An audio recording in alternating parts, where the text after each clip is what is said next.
Nous sommes au pied de l'avion qui doit nous emmener dans quelques minutes à peine à Casablanca.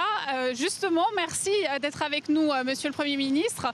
Pouvez-vous nous dire un petit peu en quoi va consister ce voyage? Il y a des enjeux économiques, on parle de 300 millions d'euros de signature de contrat, mais aussi politiques, à 7 jours d'un autre départ, celui du président de la République à Alger. Absolument, et c'est pour renforcer les liens qui sont déjà très forts et historiques entre la France et le Maroc. Le premier chef d'État qui a rencontré le président de la République après son élection, c'est le roi Mohamed VI, que j'aurai l'honneur de rencontrer, avec lequel je vais d'ailleurs inaugurer le tramway de Casablanca, qui a été réalisé par une entreprise française, qui sera exploité par une entreprise française. Mais ce sont des liens politiques, des liens humains, des liens affectifs qui unissent nos deux pays, et je vais pour les consolider, les renforcer. C'est un voyage d'amitié, de confiance, de respect aussi pour toutes les réformes que le Maroc entreprend. Puis c'est un voyage aussi d'avenir, parce que à l'ordre du jour, nous avons mis la jeunesse dans nos relations bilatérales, avec le souci de renforcer nos liens pour soutenir l'éducation, la formation professionnelle, l'enseignement supérieur et la recherche. Donc il y aura sur ce point des contrats de signer. Plus généralement, c'est la relation entre la France et ses partenaires de la Méditerranée, les deux rives de la Méditerranée, bien sûr le Maroc, bien sûr l'Algérie, bien sûr la Tunisie. Donc c'est tous ces liens qu'il faut absolument consolider et renforcer et soutenir les efforts de ces pays pour à la fois se développer, se moderniser et renforcer la démocratie.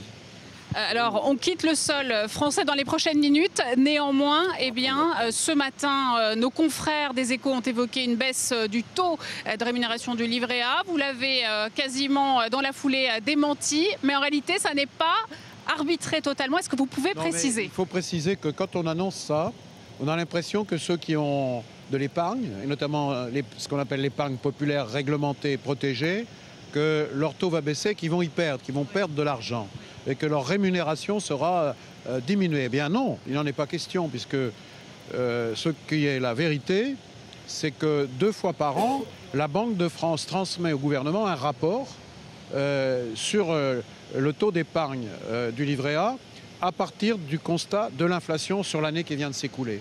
Et donc ça sera le cas pour le courant du mois de janvier, puisqu'il y a 2 rendez-vous annuels, un en février, un en août.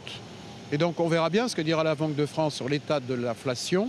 Ce que je peux vous garantir aujourd'hui, c'est qu'en tout état de cause, la rémunération du livret A sera toujours au-dessus de l'inflation, sera bénéficiaire, parce que si c'est l'inflation, on n'y gagne rien. Il n'y aura pas de perte en termes de pouvoir Non, d'achat. pour l'instant, ce qui a été annoncé est inexact, parce que les Français pourraient penser qu'ils vont perdre de l'argent. Il est hors de question que les Français soient pénalisés.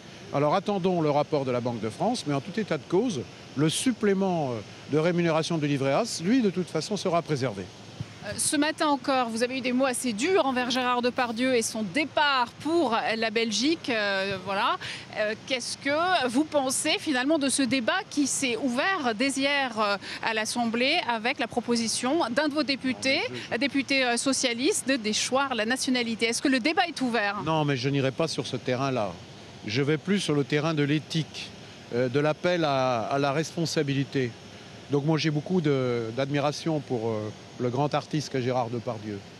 J'ai un peu eu un coup de colère ce matin quand on m'a interrogé, mais au-delà de cette réaction que tous les Français peuvent avoir, je voudrais appeler chacun, quand il est dans une situation comme ça, à avoir un réflexe patriotique et citoyen. Et c'est le cas de l'immense majorité des Français. D'abord l'immense majorité des Français qui n'ont pas l'idée un seul instant de s'exiler pour ne pas payer d'impôts, mais parmi les plus riches, ils peuvent être tentés de le faire, mais je connais des gens très riches et qui ont beaucoup investi, qui ont beaucoup gagné d'argent, qui ont beaucoup réussi, mais qui se disent qu'ils ont aussi un devoir de citoyen, qui participent à l'effort national de redressement et qui passent par la justice, qui passent par un effort fiscal. Donc j'appelle à l'esprit républicain de responsabilité. Alors on nous fait signe qu'il faut aller dans l'avion. Néanmoins, juste un tout petit mot concernant PSA et ces nouvelles suppressions d'emplois. Est-ce que l'État peut ou doit agir, intervenir dans ce dossier? Vous savez, l'État intervient déjà pour soutenir l'industrie automobile qui est en grande difficulté, en particulier le groupe PSA, il ne faut pas le nier. Et le groupe PSA est engagé dans une négociation avec les organisations syndicales dans le cadre d'un plan social. Et là, je souhaite vraiment que cette négociation aille le plus loin possible et que le maximum d'emplois soit préservé, en tout cas de solutions qui soient garanties aux salariés, pas seulement d'Aulnay, mais aussi de Rennes, parce qu'on ne parle jamais de Rennes. Et là, il y a beaucoup plus de salariés concernés encore par des risques de perte d'emploi. Et puis, il faut aussi travailler au redressement industriel de ce groupe, qui est un des fleurons de l'industrie française et qui connaît de très graves difficultés. Très bien. On vous laisse donc filer dans l'avion. À tout à l'heure. Quant à nous, eh bien, on se retrouve dans quelques instants, finalement, dans quelques heures, sur l'autre rive, du côté de Casablanca. Merci beaucoup Valérie Béranger. Effectivement.